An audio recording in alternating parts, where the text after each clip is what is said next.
रात को सोने से पहले 3 चम्मच खाने का सोडा पानी भरे टब में डाल दें और सुबह इस पानी से बाथरूम धो लें। बाथरूम चमक उठेगा और बदबू भी जाती रहेगी।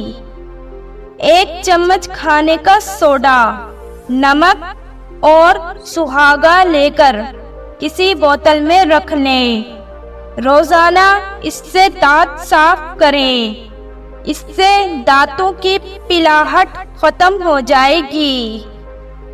सरसों के तेल में 1 चाय का चम्मच नमक मिलाकर दांतों पर लगाने से दांत सफेद हो जाते हैं। खुश्क नींबू के छिलकों का सफूफ बना लें और इसमें नमक मिलाकर दांत साफ करें।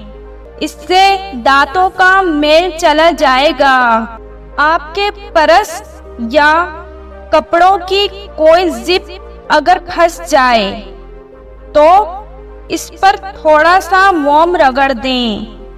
जिप आसानी से खुल जाएगी। अचार को खराब होने से बचाने के लिए इसे स्टील के चम्मच के बजाय लकड़ी के चम्मच से निकालें।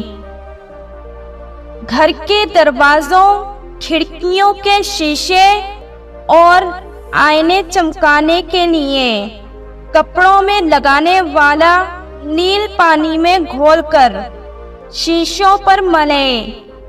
फिर साफ और नरम कपड़े की मदद से साफ कर लें। शीशे चमक जाएंगे।